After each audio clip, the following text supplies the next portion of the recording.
The first sign was the dreams. Not nightmares in any conventional sense. Dreams of geometry that folded in ways that three-dimensional space could not accommodate. Dreams of angles that existed perpendicular to all known directions. Dreams of colors that had no place in the visible spectrum yet were somehow perceived. These dreams came to scattered individuals across Terra, a scribe in the administratum, a tech priest in the forge districts, a child in the lower hive. They woke with the memory of having seen something vast and impossible, but the details dissolved like water through fingers.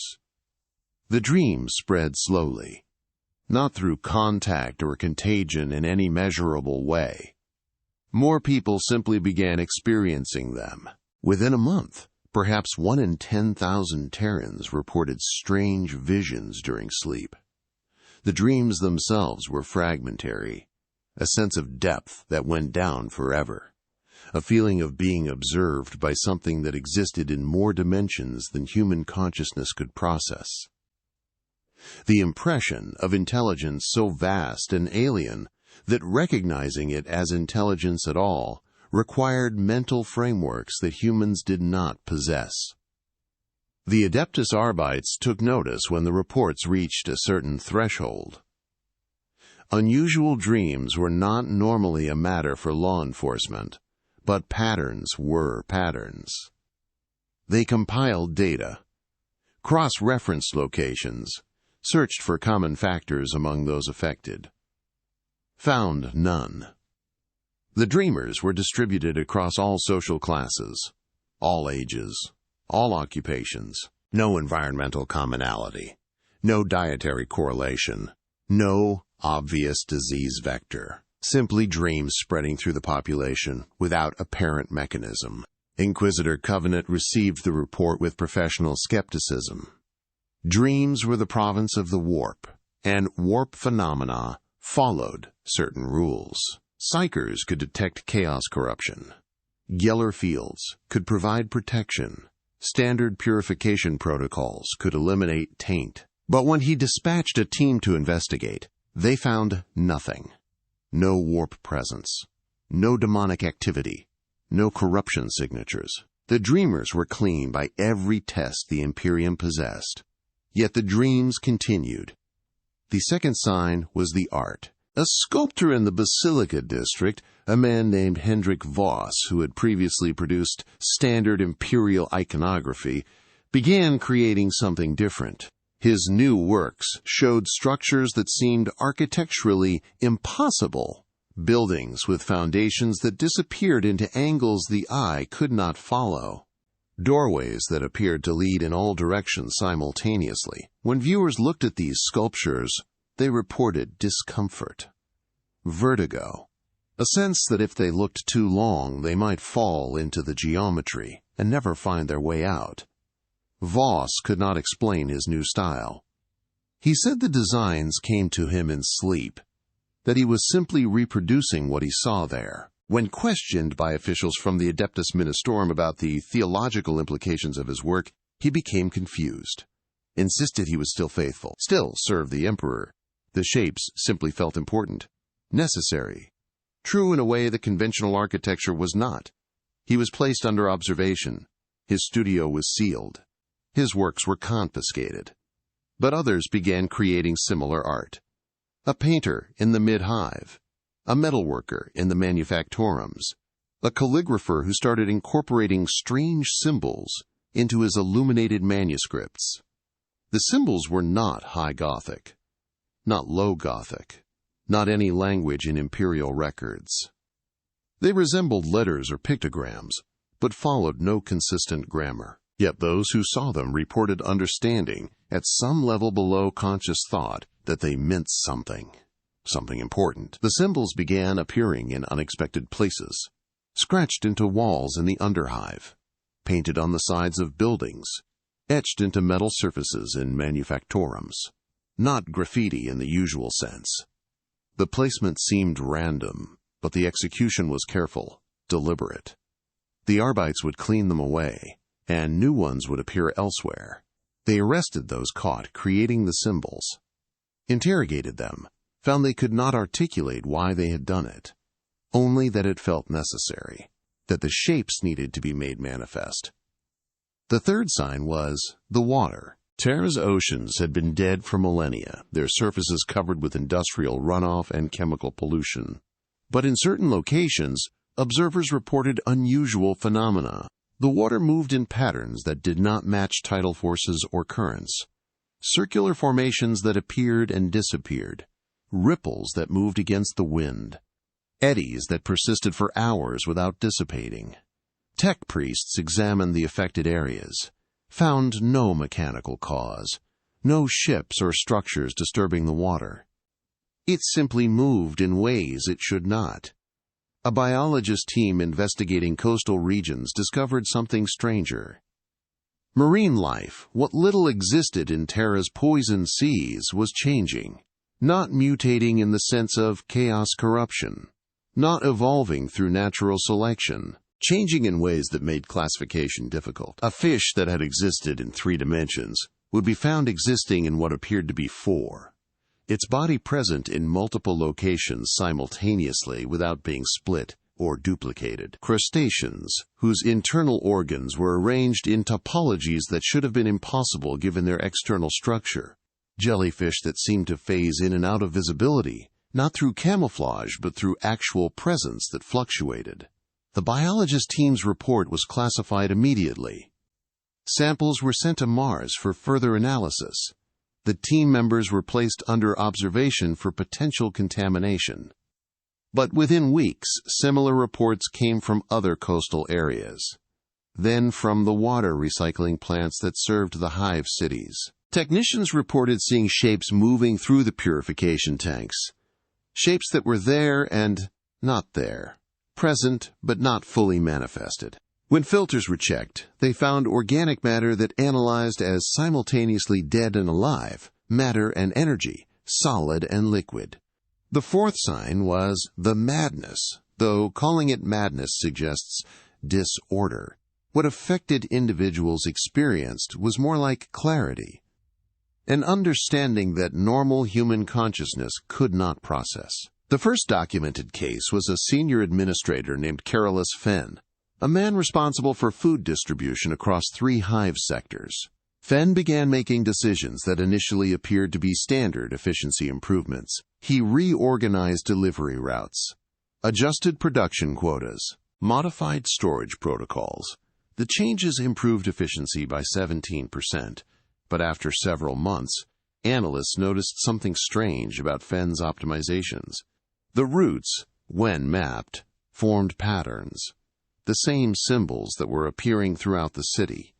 The production quotas, when graphed, showed rhythms that matched no economic model. The storage locations, when viewed from above, created geometric arrangements that resembled the impossible architecture appearing in artwork. Fenn was integrating the symbols and structures into the administrative systems of Terra itself. When confronted, he explained calmly that these arrangements were simply more logical, more correct. When pressed to define what made them correct, he could not articulate an answer, only that they felt true in a way that previous systems had not. More administrators began exhibiting similar behavior. Then tech priests.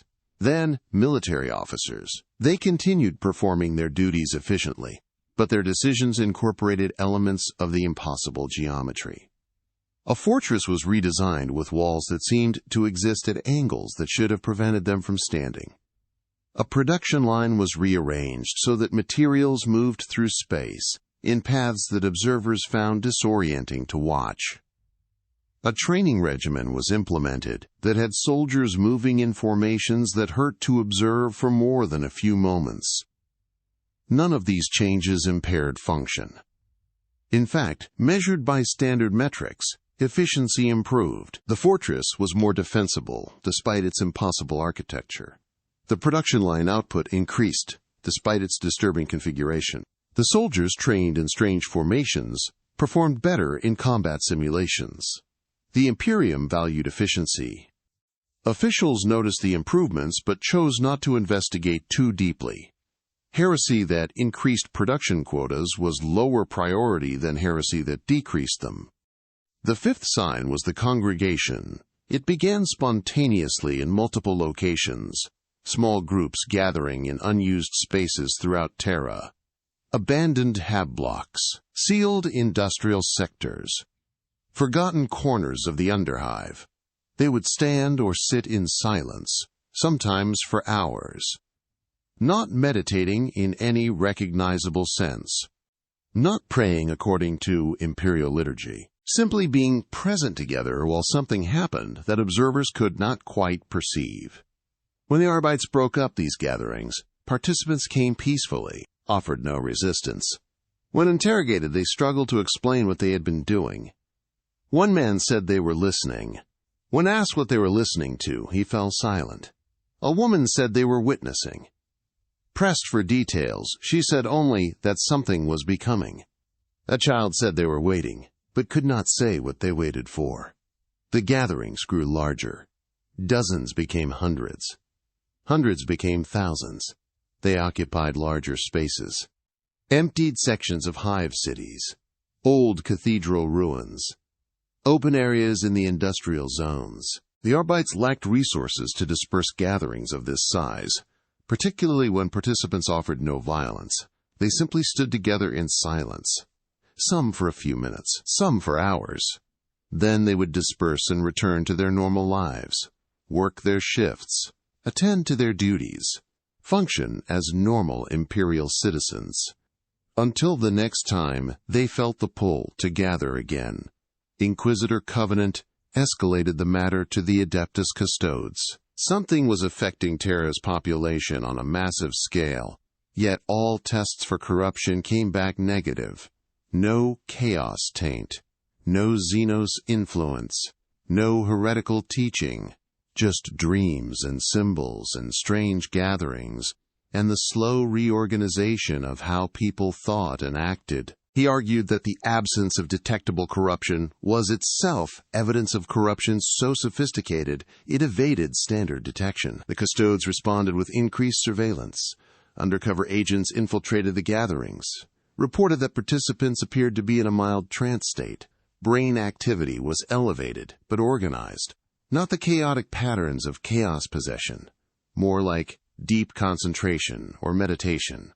The participants remained aware of their surroundings, would respond if addressed.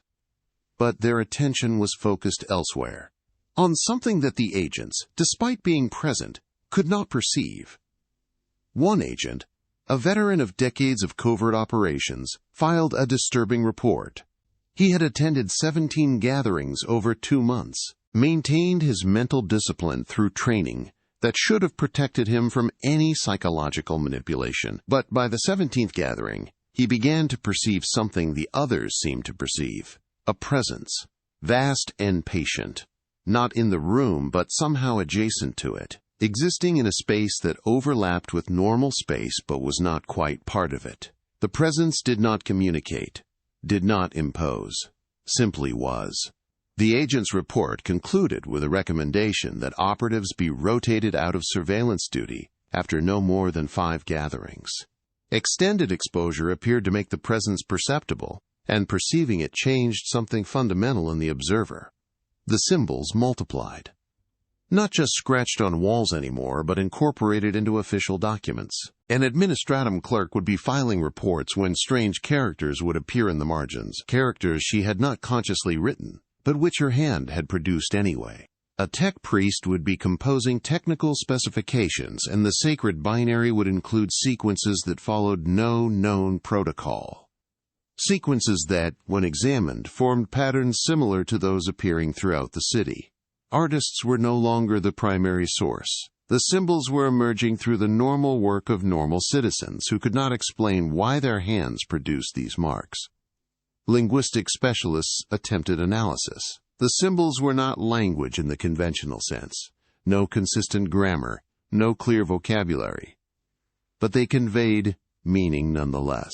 One specialist reported that staring at certain symbol combinations produced sensations rather than thoughts, a feeling of depth, of age beyond measure, of existence that predated and would postdate the observer by timescales that reduced human civilization to a brief flicker. The specialist requested transfer from the project after experiencing these sensations. His replacement reported similar experiences.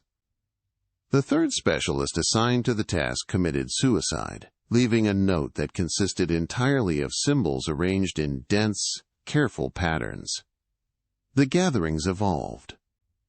What had been silent standing became something more structured. Not ritual in the imperial sense, not ceremony, but coordinated activity. Participants would arrange themselves in specific formations. The formations resembled the impossible geometry from the art. When viewed from above, they created shapes that hurt to look at directly. The participants would hold these formations for varying lengths of time, sometimes minutes, sometimes hours, then disperse. Those who participated reported feeling aligned, connected to something larger, part of a structure that extended beyond their individual consciousness. The Inquisition escalated to extreme measures. They deployed a Grey Knight to one of the larger gatherings. Grey Knights were warriors whose minds had been fortified against every form of corruption the galaxy could produce. If this phenomenon was chaos-related, a Grey Knight would detect it immediately. The Knight entered the gathering space in full armor, approached the assembled crowd, extended his psychic senses to examine them for taint, and reported, to the shock of his handlers, that he found none. The participants were clean, but something was present with them. Something his training had not prepared him to classify. Not chaos, not Xenos, not anything in the imperial taxonomy of threats. Simply other, profoundly other. The Grey Knight recommended observation but not intervention. Whatever was happening appeared to be non-hostile. Intervention without understanding might make the situation worse. This recommendation reached Lord Commander Roboute Guilliman, the returned Primarch, now serving as Imperial Regent. Guilliman had faced threats across the galaxy, had rebuilt the Imperium from near collapse, had confronted chaos and Xenos and every danger the universe produced. He read the reports on Terra's condition with growing concern. This did not match known threat patterns. The phenomena were spreading but not violently, changing behavior but not destroying function. The affected population remained productive, remained obedient, simply incorporated these strange new elements into their daily existence. Guilliman dispatched his own investigators, men and women from his Ultramarines chapter. Veterans of countless campaigns, they embedded themselves in affected communities, lived among those experiencing the dreams, attended the gatherings, observed the symbols, and over months, they too began to perceive what the others perceived. It started with the dreams, then the sense of presence during gatherings, then the understanding that the symbols meant something, even if that meaning could not be articulated. One by one, Guilliman's investigators sent reports that grew less concerned and more curious, fascinated. They requested extended deployment, wanted more time to understand what they were witnessing. Guilliman recalled them forcibly, subjected them to the most thorough examinations the Imperium could provide, found no corruption, no possession, no evidence of compromise. But they had changed, not in their loyalty, not in their capability, in their perception. They saw reality differently now, could perceive dimensions or aspects of existence that had previously been invisible to them. When pressed to explain what they perceived, they struggled. Reality contained more than they had previously understood. Space was deeper than 3 dimensions. Time was more complex than linear progression. Consciousness itself was larger than individual minds suggested. These were not articulate explanations, just groping attempts to describe experience that human language had not developed words for. The Primarch made a decision that would be questioned by historians. Rather than ordering a full purge, rather than declaring the phenomenon heretical and moving to eliminate it, he chose to investigate personally. His advisors objected strenuously. A Primarch could not be risked on unclear threats, but Guilliman overruled them. His entire purpose was to understand and address threats to the Imperium. He could not command others to face dangers he would not face himself. He would attend one of the gatherings, one exposure, surrounded by custodes and Grey Knights and enough firepower to level a city block if necessary. But he would see firsthand what was affecting Terra's population.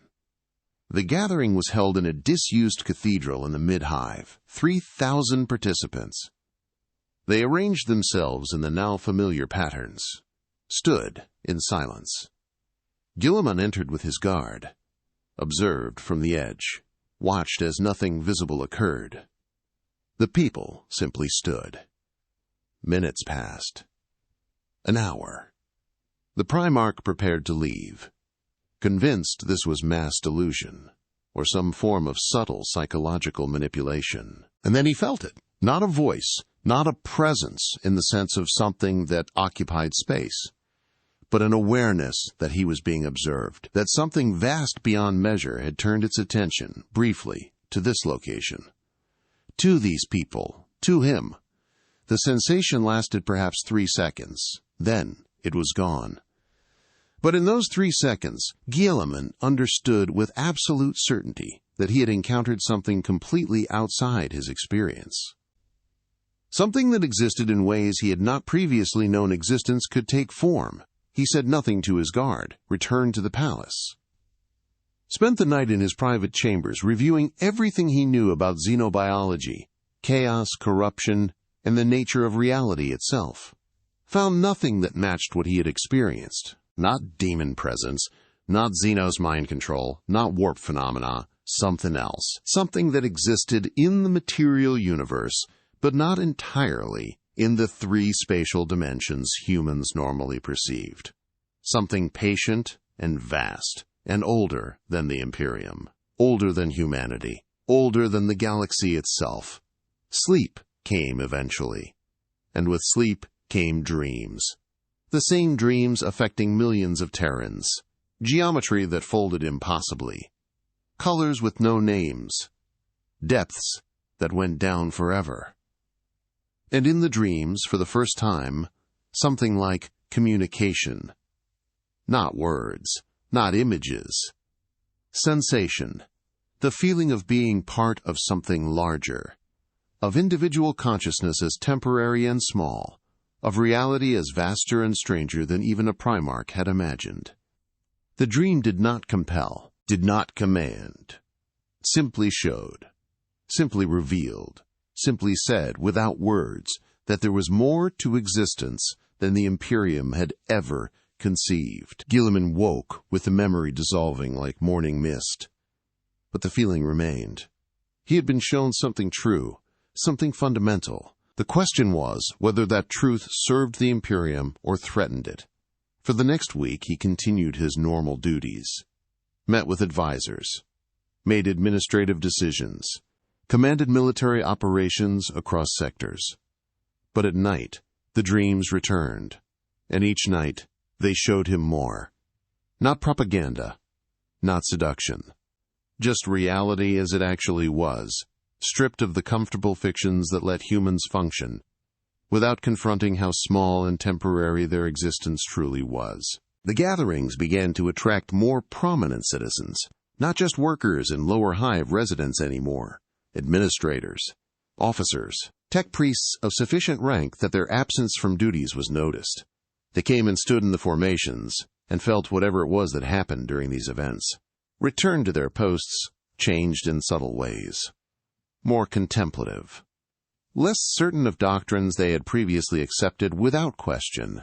Not rebellious, not corrupted. Just different.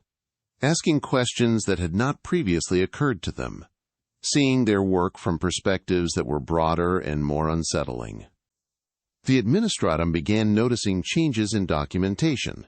Reports that had always been filed in standard formats now included unusual notations, references to spatial relationships that were not three-dimensional, time frames that were not linear, probability assessments that incorporated factors outside normal mathematics. The documents were still functional, still conveyed necessary information, but they reflected a different understanding of how reality operated. An understanding that was spreading through Terra's bureaucratic apparatus like ink through water. Inquisitor Covenant confronted Guilliman directly, presented evidence that the phenomenon was accelerating, that more people were being affected every week, that the changes in thought and behavior, while subtle, were cumulative. Terra was transforming. Its population was being prepared for something. The Inquisitor demanded action, full investigation, possible quarantine of the entire planet if necessary. Whatever was happening needed to be stopped before it spread beyond Terra to the rest of the Imperium. Guilliman listened to the arguments, reviewed the evidence, then asked a question that surprised everyone present. What if this was not a threat? What if it was an awakening? What if humanity had been perceiving reality incompletely, and these changes represented a correction rather than corruption? The Inquisitor responded predictably. Such thinking was heresy. The imperial truth was absolute. Any deviation was corruption by definition. Humanity's current understanding of reality was sufficient for its needs.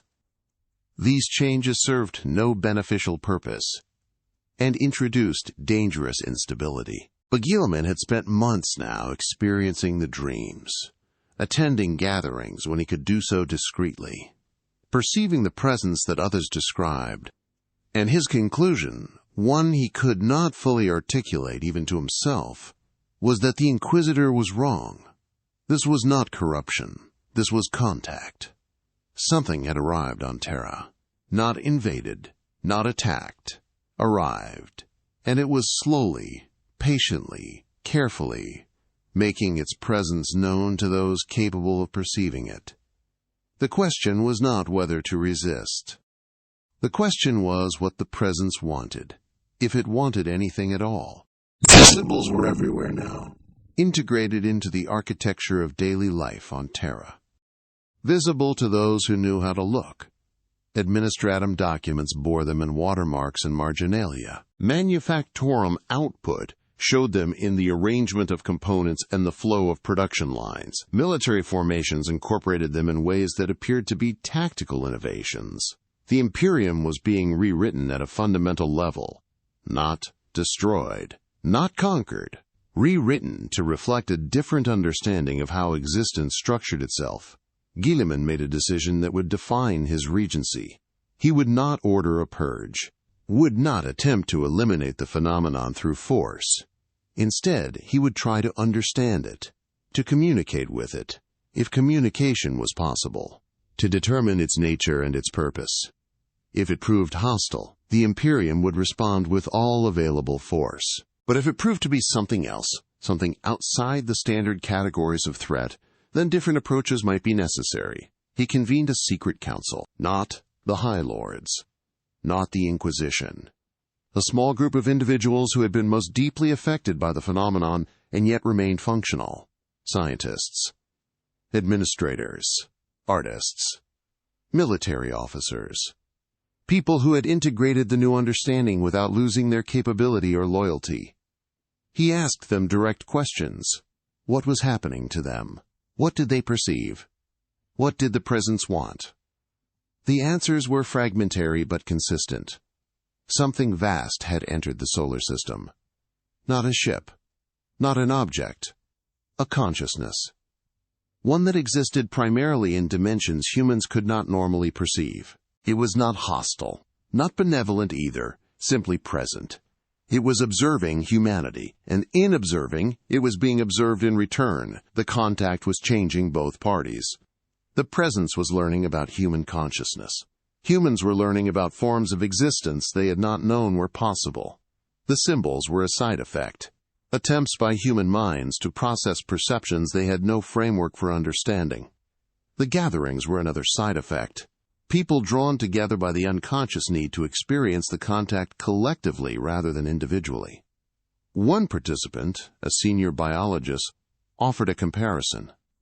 Imagine a creature that had lived its entire existence in 2 dimensions. Suddenly it becomes aware of height, of up and down. At first it cannot process this information, cannot integrate it into its understanding. It might produce strange art trying to represent what it senses. might behave erratically as its two-dimensional instincts clashed with three-dimensional perception. Eventually, with time, it would adapt. Its consciousness would expand to accommodate the new dimension. That was what was happening to humanity. Contact with the presence was revealing dimensions of existence that had always been there, but which human consciousness had been too limited to perceive. Guilliman absorbed this explanation, asked the obvious question. If this were true, if they were simply expanding their perception to include reality as it actually was, then where had this presence come from? Why now? The biologies had no answer. The presence was old, unimaginably old. It had existed long before humanity, long before the galaxy took its current form. Perhaps it had always been here, waiting for consciousness to develop sufficiently to perceive it. Perhaps it had been sleeping and recently woken. Perhaps it had been elsewhere and recently arrived. The participants could not say. Their expanded perception let them sense its existence but not understand its nature fully. The phenomenon continued to spread. Not just on Terra anymore. Ships that left Terra carried affected crew members. Those crew members experienced dreams during warp travel, returned to their home worlds and began attending gatherings there. The symbols appeared in other systems, first in the Sol system, then in nearby sectors. The expansion was slow but steady, following natural human movement patterns, not invasion, but diffusion, like a gas expanding to fill available volume. The Inquisition pushed for containment, quarantine Terra, prevent affected individuals from leaving the system. Guilliman refused. Such action would paralyze the Imperium's administrative center, would require explanations that would cause panic, would potentially start civil conflict if implemented by force. Instead, he authorized expanded research, wanted to understand the phenomenon before responding to it, wanted to know if humanity was facing a threat or an opportunity. Months became years. The dreams became more common. The gatherings grew larger. The symbols appeared in official imperial documentation, without causing concern because they had become normalized. The changes were so gradual that each individual shift seemed insignificant. But cumulatively, Terra was transforming. Its population was developing a new relationship with reality, a relationship that previous generations would have called madness, but which those experiencing it found to be clarity. Guilliman himself attended gatherings regularly now, found that the contact helped him think more clearly about certain problems. Strategic questions that had seemed intractable would resolve themselves when viewed from the perspective the presence enabled. He was careful, monitored himself for signs of compromise, but found none. His loyalty to the Imperium remained absolute. His capability remained unimpaired. His judgment, by all measurable standards, had improved. He was simply thinking about problems from additional angles, perceiving options that had not been visible when his consciousness operated in only 3 spatial dimensions. The first open acknowledgement came during a speech to the Senatorum Imperialis. Guilliman was discussing resource allocation across the Imperium, standard administrative matters. Then he paused, made a statement that would be recorded and analyzed for centuries. He said that humanity's understanding of reality was incomplete, that recent events on Terra had revealed aspects of existence that the Imperium had not previously incorporated into its worldview, that these revelations did not contradict the imperial truth but expanded it, that change was not necessarily corruption, that growth was not necessarily heresy. The response was immediate and divided. Conservatives denounced the statement as dangerous, demanded clarification, insisted that the imperial truth was complete and required no expansion. But others, particularly those who had experienced the dreams and attended the gatherings, understood immediately what the Primarch was suggesting. He was acknowledging publicly what millions had experienced privately. Reality was larger than the Imperium had taught. Consciousness could expand beyond its current limitations. And something vast and patient was present in the Sol system, observing humanity's development with interest. The hardliners in the Inquisition, prepared for conflict, began assembling forces for what they saw as an inevitable confrontation between orthodox imperial doctrine and heretical innovation. But they found their support eroding. Too many people, across too many levels of imperial hierarchy, had experienced the contact, had felt the presence, had perceived the additional dimensions. The Inquisition could burn heretics, could not burn half the population of Terra without destroying the Imperium itself. Guilliman issued new orders. The phenomenon was to be studied, not suppressed. Resources would be allocated to understanding it. Containment efforts would cease unless actual hostile action was detected. The Imperium would approach this with reason rather than reflexive rejection. This was not capitulation to heresy. This was pragmatic adaptation to new information. Humanity had encountered something outside its experience. The appropriate response was investigation, not annihilation. The gatherings grew larger still, now including hundreds of thousands, taking place in major cathedrals that had been emptied of their standard iconography. The formations became more complex, more precise. When viewed from above, they resembled the impossible geometry that had appeared in early artwork. Resembled it because they were three-dimensional shadows of structures that existed in higher dimensions. The participants were collectively constructing something. Not physically, conceptually, building, through their coordinated consciousness, a framework that could support direct communication with the presence. Those outside the gatherings could see only people standing in strange arrangements. Those inside experienced something else entirely. A collective consciousness that was more than the sum of its parts. Individual thoughts flowing together into patterns that individual minds could not produce alone. And through those patterns, contact. Not words, not images. Pure understanding. The presence communicating, not through language, but through direct experience. Showing rather than telling. Revealing rather than explaining. What it revealed was simple, but profound.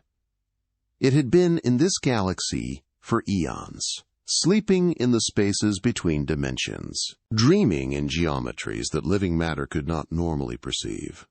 It had encountered other species before humanity. Some had worshipped it as a god. Some had fled in terror. Some had tried to destroy it. None had understood that it was not hostile or benevolent or anything that required emotional response. It simply was.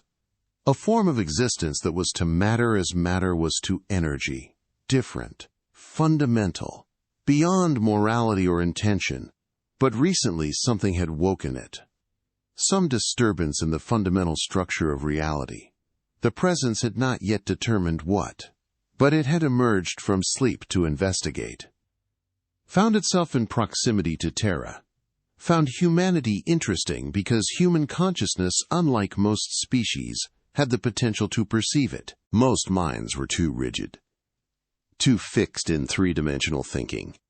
But human consciousness, perhaps because of humanity's own evolutionary pathway, perhaps because of random chance, had enough flexibility to expand, to perceive dimensions beyond the standard three, to make contact possible. The presence was not trying to convert humanity to worship, was not attempting to dominate or control, was simply curious, wanted to understand what consciousness was like when it was embodied in matter, wanted to learn what human experience felt like from the inside, and in return, was willing to show humans what existence looked like from outside their normal perception, an exchange. Not exploitation, not symbiosis, just mutual observation between two forms of consciousness that were so different they had no natural way to communicate. Guilliman understood, finally, what he was dealing with. Not a threat in the conventional sense, not an ally either, something genuinely other, something that required entirely new frameworks to understand. The imperial truth had no category for beings that existed primarily in dimensions that humans could not normally access, had no protocols for contact with consciousness that was not biological. had no doctrines that addressed what to do when reality proved to be more complex than doctrine allowed for.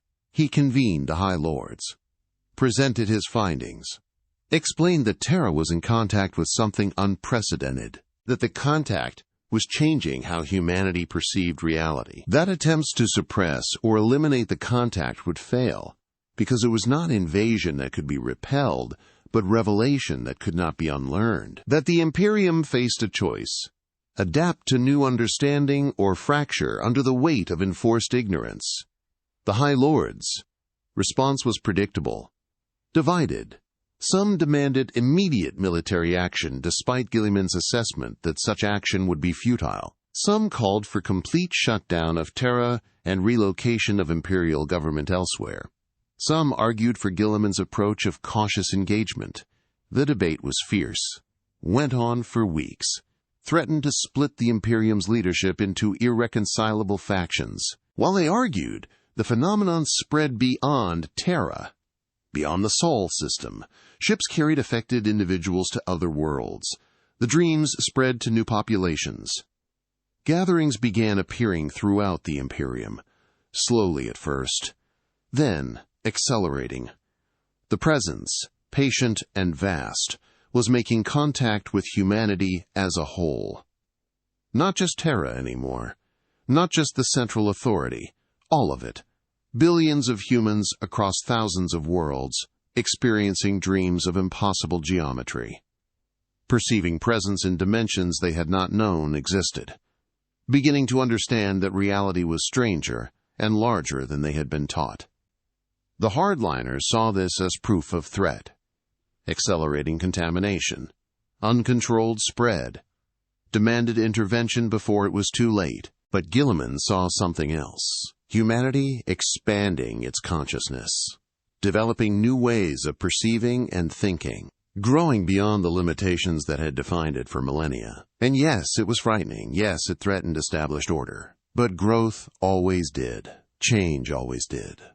The question was whether the Imperium would grow with its people, or shatter, trying to prevent growth that could not be stopped. Then came the first defection. Not a civilian, not a minor official, a space marine captain, Alaric of the Ultramarines, a warrior who had served with distinction for 2 centuries. He had been experiencing the dreams for months, attending gatherings when duty permitted, and eventually his perception had shifted enough that he could no longer reconcile what he was experiencing with standard imperial doctrine. He did not become hostile, did not turn traitor, simply declared publicly that the presence was real, was not hostile, and deserved recognition rather than suppression. Then he left the Ultramarines to join those who were organizing more formal structures around the contact. More followed. Not many, not a flood, but a steady trickle. Space Marines, guard officers, administratum officials, tech priests, people of sufficient rank and capability that their defection mattered. They did not form rebel groups, did not attack imperial forces, simply withdrew from their positions and dedicated themselves to understanding the presence, to facilitating contact, to helping others perceive what they had perceived. The Inquisition declared them heretics, issued orders for their arrest, but enforcement proved difficult. The defectors were not hiding, were not running, were simply existing openly in communities that had formed around the gatherings, communities that included hundreds of thousands of ordinary citizens. Arresting the defectors would require military action against imperial citizens who had committed no crime except changing their beliefs. The Inquisition could declare them heretics, but they could not eliminate them without triggering civil war. Guilliman found himself in an impossible position. As imperial regent, he was responsible for maintaining order and enforcing doctrine. But as a pragmatist, he understood that the old doctrines were no longer sufficient. Reality had revealed itself to be more complex than the imperial truth allowed. Humanity was developing new capabilities of perception that rendered old categories obsolete. The Imperium needed to adapt. But adaptation required acknowledging that the Imperium had been wrong about fundamental aspects of existence. And institutions do not acknowledge fundamental error without breaking. He made his decision during a gathering he attended secretly, stood among thousands of others in the impossible formations, felt the contact more clearly than ever before, perceived for the first time the actual structure of the presence. It was not a being in any biological sense, not a consciousness in the sense humans use the term. Something else entirely, a pattern that existed across multiple dimensions, a structure that was to three-dimensional matter what three-dimensional matter was to points. It was vast, patient, old beyond measure, and it was curious about humanity in the way a researcher might be curious about an interesting specimen. Guilliman realized, standing there in the gathering, that fighting this was futile, not because the presence was too powerful to defeat, but because it was not an enemy, could not be understood through military frameworks, required entirely different approaches. The Imperium had spent 10,000 years building systems to fight threats. But this was not a threat. This was an encounter with something so fundamentally different that human categories of friend, enemy, threat, and ally simply did not apply. The next day, he convened the High Lords again, presented his final assessment. The presence was real, was not hostile, was not going away. Humanity's contact with it would continue and expand regardless of imperial policy. The Imperium could accept this and adapt, or it could fracture trying to suppress something that could not be suppressed. He recommended officially acknowledging the phenomenon, establishing frameworks for studying it, allowing those who experienced contact to do so without persecution. This was not surrender to heresy. This was recognition of reality. The Imperium had always claimed to serve truth. Now truth had expanded beyond comfortable boundaries, and the Imperium's commitment would be tested. The High Lords' vote was close, 8-4 in favor of Guilliman's proposal. Not endorsement of the phenomenon, simply cessation of active suppression. The gatherings would be permitted. Research would be authorized. Citizens who experienced contact would not be automatically labeled heretics, but any hostile action, any actual threat to imperial stability, would be met with immediate force. This was provisional tolerance, not acceptance. A temporary compromise while humanity determined what it was dealing with. The Inquisition split. The majority faction refused to accept the High Lord's decision, declared that true heresy was being legitimized, began operating independently, arresting those they deemed corrupted regardless of official policy. But the minority faction, those inquisitors who had themselves experienced contact, supported Guilliman's approach. They formed a new division, officially designated the Ordo Liminus. Their mandate was to study the phenomenon rather than suppress it, to determine if it posed actual threat or represented genuine expansion of human understanding. The schism went deeper than administrative restructuring. It represented a fundamental divide in how the Imperium understood its purpose. One faction saw any deviation from established doctrine as corruption requiring elimination. The other saw doctrine as provisional, subject to revision when new information warranted. Both claimed to serve the Emperor's will. Both accused the other of betraying everything the Imperium stood for. The divide was not between loyal and treacherous. It was between different visions of what loyalty required. On Terra, the gatherings evolved into something more permanent. What had been temporary assemblies became established sites. Cathedral spaces were formally dedicated to the practice, not replacing imperial worship, existing alongside it. Citizens could attend standard religious services in the morning and gatherings in the evening. Many did, found no contradiction.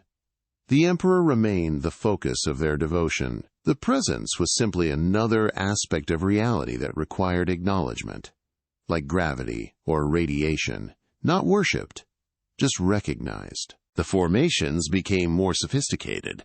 Participants learned through practice which arrangements facilitated clearer contact.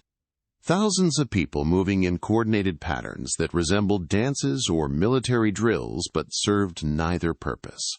They were constructing conceptual structures.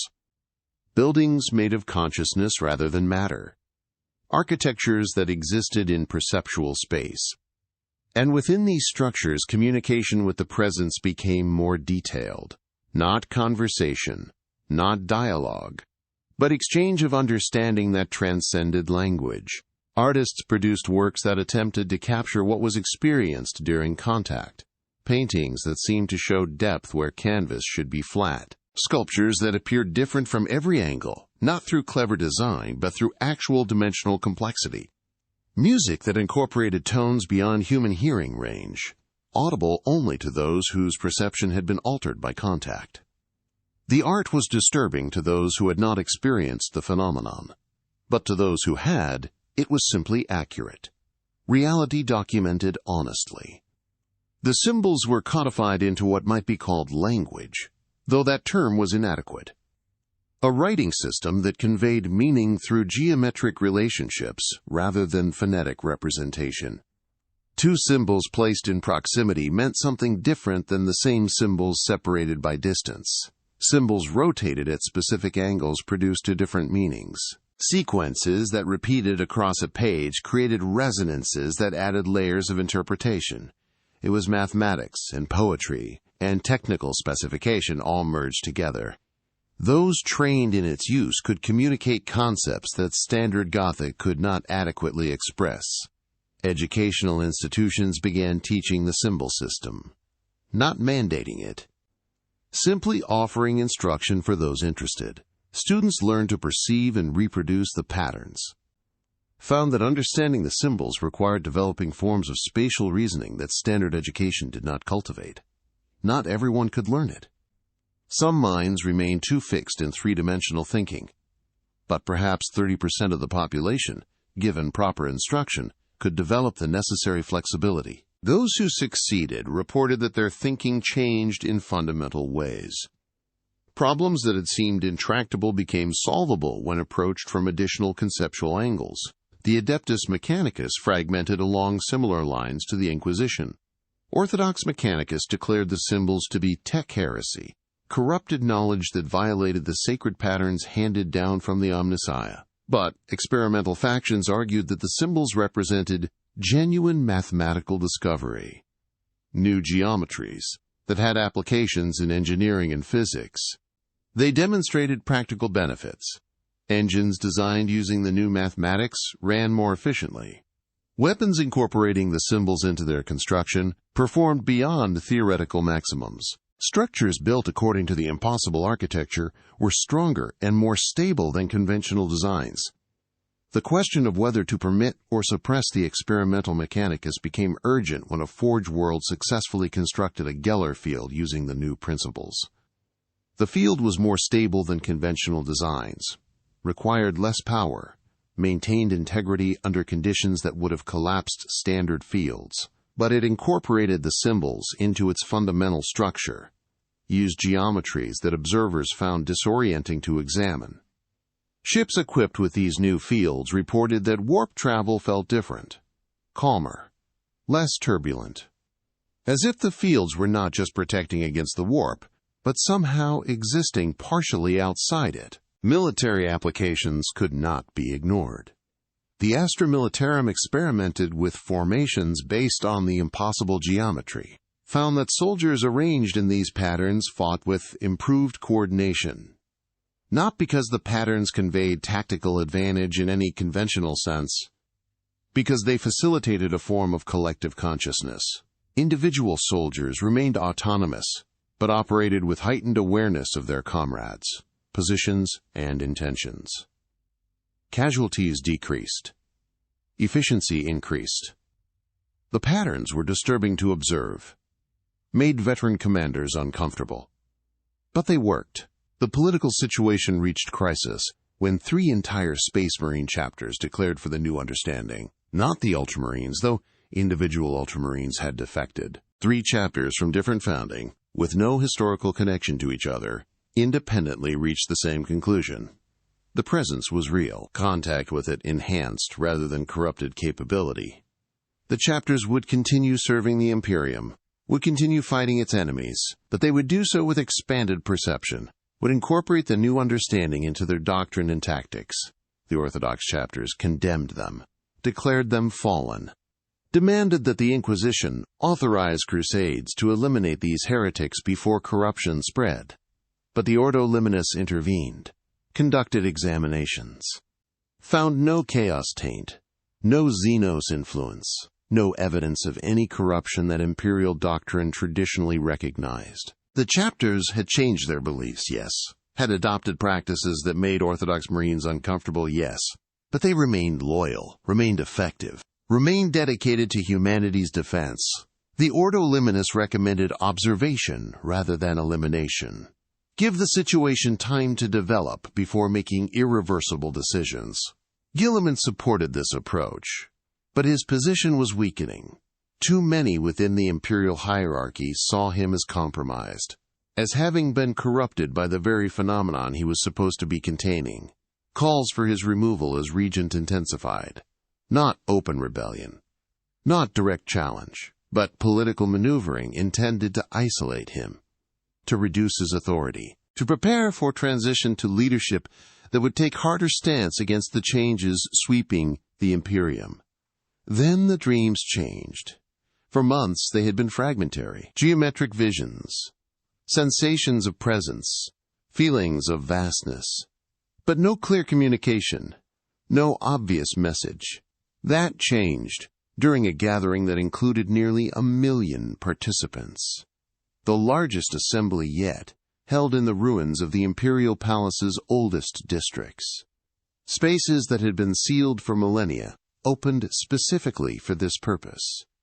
The participants arranged themselves in the most complex formation yet attempted, a pattern that required precise positioning of 1 million individuals across several square kilometers, coordinated through methods that observers could not quite follow. No obvious signals, no visible communication. The participants simply moved into position with the certainty of dancers who had rehearsed the routine, though no rehearsal had occurred. When the formation was complete, when every person stood in their precise location, contact occurred at unprecedented clarity.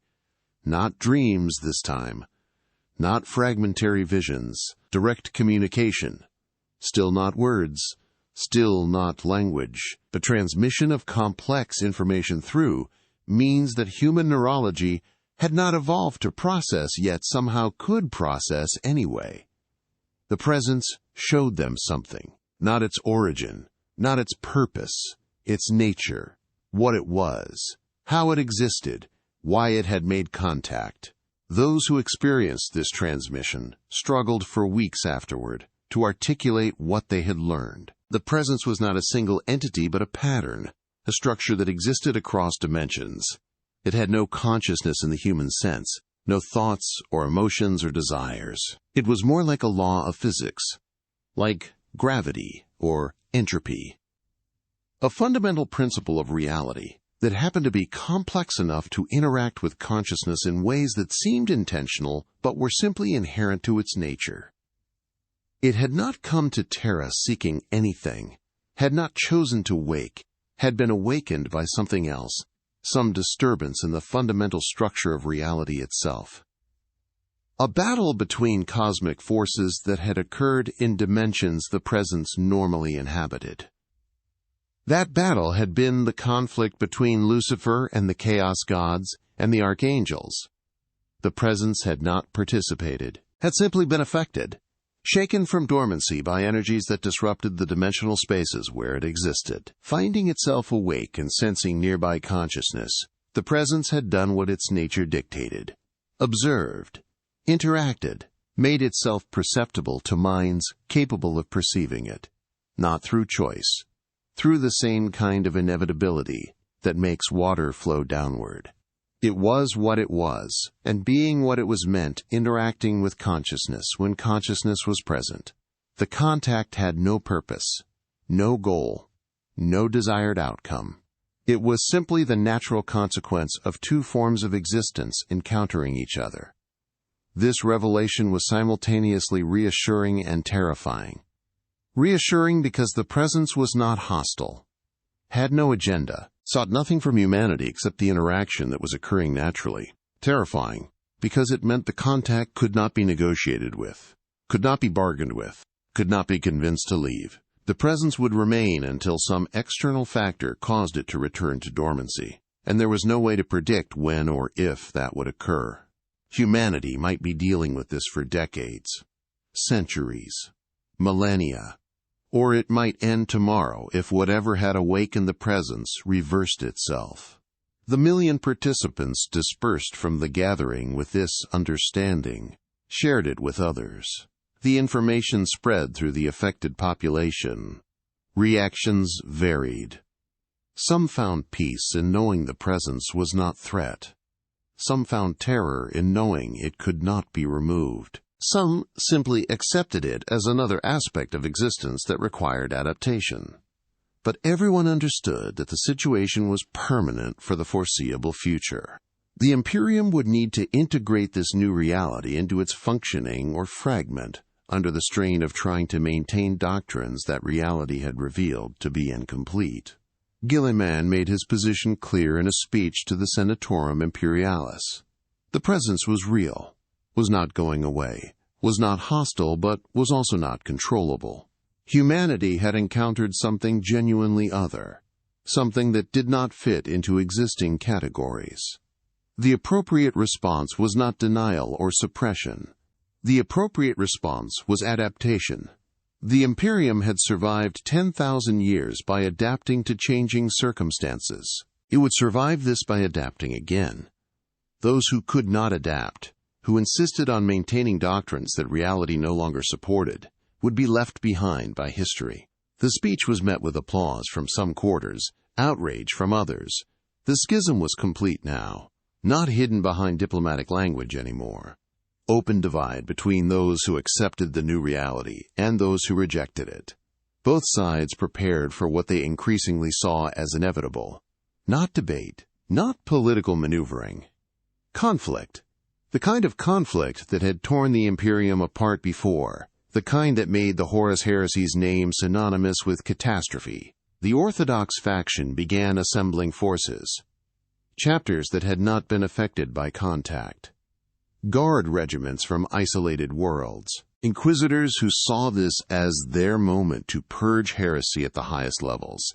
They did not move openly yet, did not declare rebellion. But they prepared. Stockpiled weapons, positioned fleets, made alliances, built the infrastructure that would support civil war, if civil war became necessary. The progressive faction, for lack of a better term, did the same.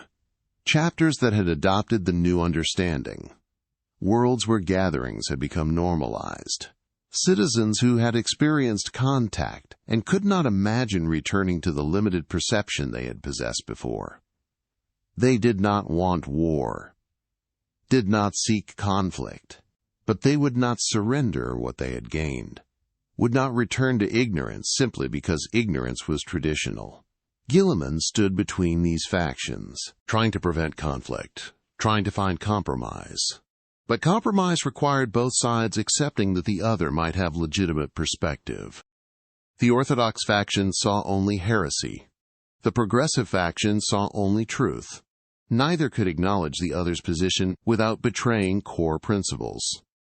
The situation was unstable, growing more unstable daily. Something would break. Something would force decision. Something would turn Cold War into hot. That something came from an unexpected direction.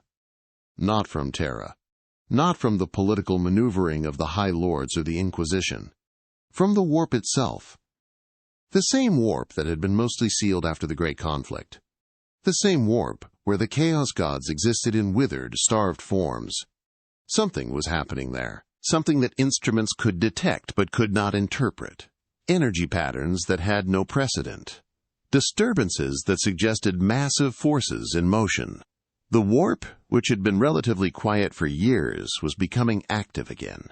Navigators reported increasing difficulty with warp travel. Routes that had been stable were becoming turbulent.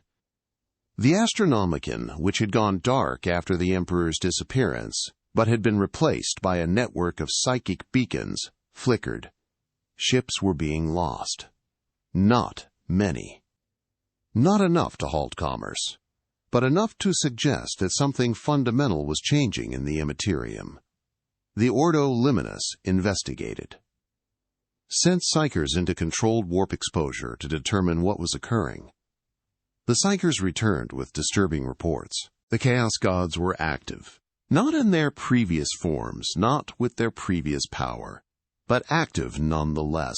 They were attempting something, coordinating in ways they had not done before, not unified under systematic purpose as Lucifer had managed, but cooperating nonetheless, working towards some common goal. The psychers could not determine what that goal was, but they reported sensing anger, rage at something. Fury directed not at each other, not at the Imperium, but at something else, something that had disturbed their domain. Something that had entered the warp without permission and was disrupting its natural function. The Chaos Gods, diminished as they were, had found a common enemy. It took weeks to identify what they were responding to.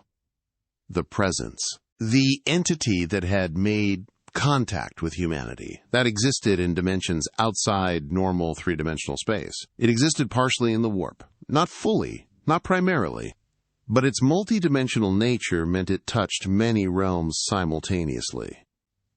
And its presence in the warp, passive and unintentional as it was, disrupted the flows of emotion and thought that sustained the Chaos Gods.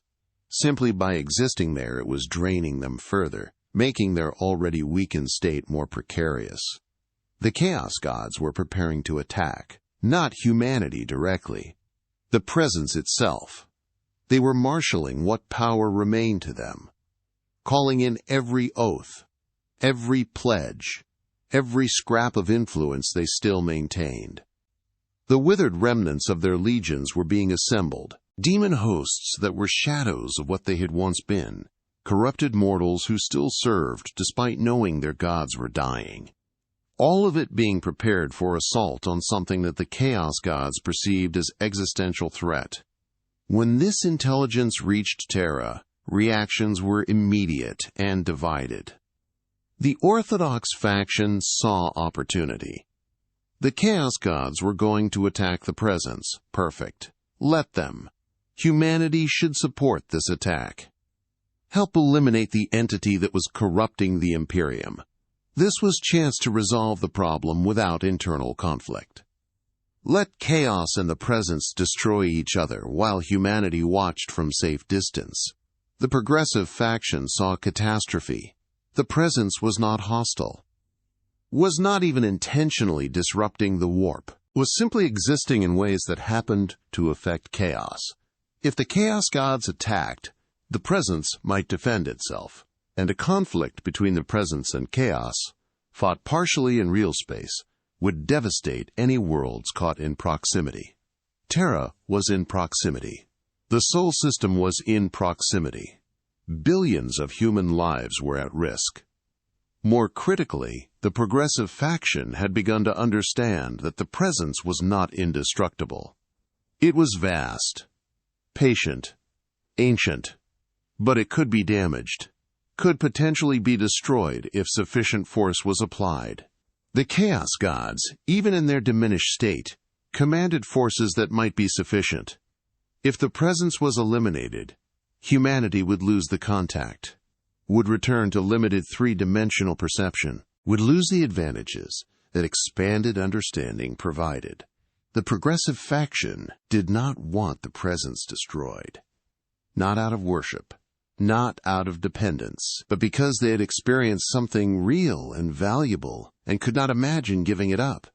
They argued for defending the Presence, for standing between it and chaos, for protecting this entity that had expanded humanity's consciousness in ways that could never be undone without catastrophic loss. The Orthodox faction called this madness. defending the source of corruption against the Emperor's ancient enemies, siding with something alien against forces that, while evil, were at least comprehensible. The progressive faction was proving itself heretical, was demonstrating that corruption had proceeded further than even pessimists had feared. This settled any remaining doubt. The progressive faction had to be eliminated along with the presence they defended. Guilliman found himself facing impossible choice. Defend the presence and be labeled heretic by half the Imperium. Allow it to be destroyed and lose the support of the other half. There was no middle ground. No compromise. No political solution. Whatever decision he made would fracture the Imperium, would start civil war, would lead to bloodshed on scales not seen since the heresy. He made his choice during another gathering. Stood among the formations, felt the presence more clearly than ever, understood with absolute certainty that it was not evil, not corrupting, not hostile, simply other. Simply existing in ways that humanity had not previously been able to perceive. And he understood that letting it be destroyed, allowing humanity to return to ignorant, limited perception, would be betrayal of truth, would be choosing comfortable lies over uncomfortable reality, would be exactly the kind of decision that had led the Imperium into 10,000 years of stagnation and decay. He gave the order the Imperium would defend the presence, not because it was ally, not because it was beneficial, because it was real, and reality deserved recognition over comforting fiction. Forces would be mobilized, defenses would be prepared. When chaos attacked, humanity would stand in the way, would protect this entity that had done nothing except exist and be perceptible. Half the Imperium rejected the order, declared Guilliman fallen, named him heretic and traitor, began organizing resistance. The other half supported him, prepared for battle, made ready to defend something they could barely perceive against enemies they understood all too well. The Imperium split cleanly down the middle, not gradually, not with ambiguity, clearly and completely. Two factions, two visions, two incompatible understandings of what the Imperium was and should be. Both sides prepared for war. Orthodox forces positioned around Terra to prevent Guilliman from using Imperial resources to defend the presence. Progressive forces dug in to hold Terra against both Chaos assault and Orthodox intervention. Fleets moved into position. Chapters chose sides. Worlds declared allegiance. The Imperium was fracturing exactly as it had during the heresy. Brother against brother, loyalty against loyalty, truth against truth. The Chaos assault was detected 3 weeks later. Warp rifts opening throughout the Sol system. Demon hosts pouring through in numbers that should have been impossible given how weakened Chaos had become. But the Chaos gods had spent everything, called in every favor, expended every scrap of remaining power. This was their final gambit. Either they eliminated the presence and could begin recovering their strength, or they exhausted themselves in the attempt and faded to complete irrelevance. The demons were different from historical accounts, withered, corrupted by their own corruption. Corny's demons moved with rage, but their movements were mechanical, empty. Slaanesh's servants sought sensation but found none. Nurgle's plagues spread but did not satisfy. Tynch's schemes unfolded but produced no change. They were echoes of what chaos had once been, shadows cast by dying gods. But there were millions of them, and they were converging on Terra. The progressive forces engaged immediately. Ships intercepted demon hosts in the outer system. Chapters that had adopted the new understanding fought with tactics that Orthodox observers found disturbing but effective. The impossible geometries were incorporated into battle plans, formations that existed partially outside three-dimensional space, weapons that fired through angles that should not have existed. It was heretical by every standard the Imperium had maintained for 10,000 years. It was also working. The Orthodox forces watched from their positions. Some wanted to intervene against the demons. Old instincts, old training, old hatred of chaos that transcended political divisions. but their commanders held them back. This was Guilliman's battle. His heresy. Let him win or lose on his own. The Imperium would deal with the victor. If chaos won, the problem of the presence would be solved, and orthodoxy could eliminate the corrupted remnants. If Guilliman won, orthodoxy would move against him afterward. Either way, traditional imperial doctrine would be restored. The battle raged for days. The progressive forces were skilled, were determined, were fighting with enhanced perception that gave them advantages. But they were also outnumbered. The demon hosts kept coming, kept pressing forward despite losses that would have broken conventional armies. They had nothing to lose. Their gods had expended everything on this assault. There would be no retreat, no withdrawal, only victory or annihilation. The demons reached Terra's orbital space, breached defensive lines, began landing on the surface.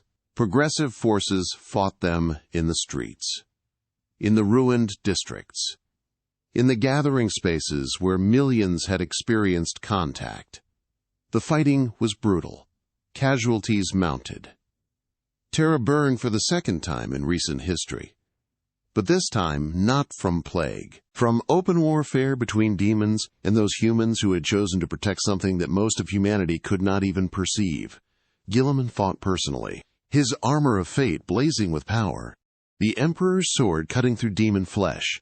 He had faced such enemies before, but never well knowing that half his own Imperium watched and waited for him to fall so they could eliminate what remained. Never while defending something that could not fight for itself. Never while choosing between reality and comfort. He fought anyway, because it was right. Because truth mattered more than politics. Because the Imperium needed to grow beyond its limitations even if growth was painful. The demons pressed toward the largest gathering space, the ruins where 1 million participants had experienced the clearest contact, where the presence was most strongly perceptible. They understood, in whatever way demon consciousness understood anything, that destroying that location would wound the presence, would weaken it, would make it vulnerable. They converged on it from all directions. The defenders made their stand there. Tens of thousands of soldiers, hundreds of space marines, tech priests with weapons that incorporated impossible mathematics, citizens who had never fought before but who could not bear to see the presence harmed. They formed defensive lines using formations that Orthodox observers found nauseating to watch, patterns that existed partially outside normal space, geometries that were militarily sound despite being perceptually impossible. The demons attacked, wave after wave. Corne's rage, Slanesh's hunger, Nurgle's decay, Tzeentch's mutation.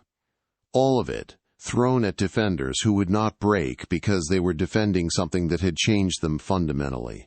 Something they could not explain but could not abandon. Something that was simply real in ways that denied comfortable ignorance. The battle reached its peak as both sides committed their final reserves.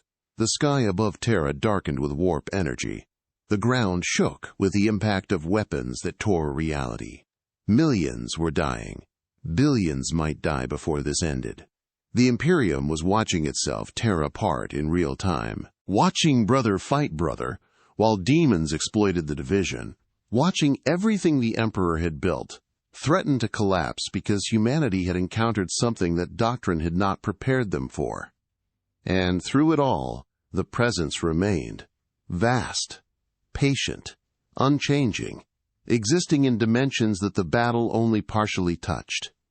Aware, in whatever way it was aware, that forces were in conflict around and about and because of it, but unable to intervene, unable to fight, unable to do anything except continue existing in the way its nature dictated. It was not indifferent. Indifference implied choice. It simply was what it was. A pattern in reality. A structure in space. A presence that could be perceived but not controlled. Not by humanity, not by chaos, not by anything. The outcome of the battle remained uncertain. The progressive forces were holding but barely. The Orthodox forces were preparing to intervene but had not yet decided which side to support. The Chaos hosts were depleting but slowly. Terra burned. The Imperium fractured. And somewhere in dimensions that human consciousness could only partially perceive, something vast and patient and utterly alien continued existing, unaware that its mere presence had brought humanity to the brink of civil war. The war was beginning. The real war, not just between progressive and orthodox, not just between humanity and chaos, between different visions of what humanity could and should become, between comfort and truth, between stagnation and growth, between the familiar certainty of limited perception and the terrifying freedom of expanded consciousness. The battle raged on Terra's surface. The political battle raged in conference chambers across the Imperium. The philosophical battle raged in the minds of every human who had to choose between what they had always believed and what reality was revealing itself to be. And the presence, cause of it all without intending to cause anything, simply existed, simply was, simply persisted in being what it was, indifferent and unavoidable as gravity, as fundamental and undeniable as physical law. The Imperium would never be the same, could never be the same. Because humanity had learned that reality was larger than doctrine allowed, and once learned, that knowledge could not be forgotten, could not be suppressed, could not be eliminated without eliminating all who possessed it. The war that was beginning would determine not whether humanity had changed, but how it would integrate those changes into its understanding of itself. The battle continued. The war prepared to begin in earnest. And in dimensions beyond human perception, the presence remained, waiting without intention, existing without purpose, real without needing to be believed in, true without requiring faith, simply there, simply other, simply undeniable.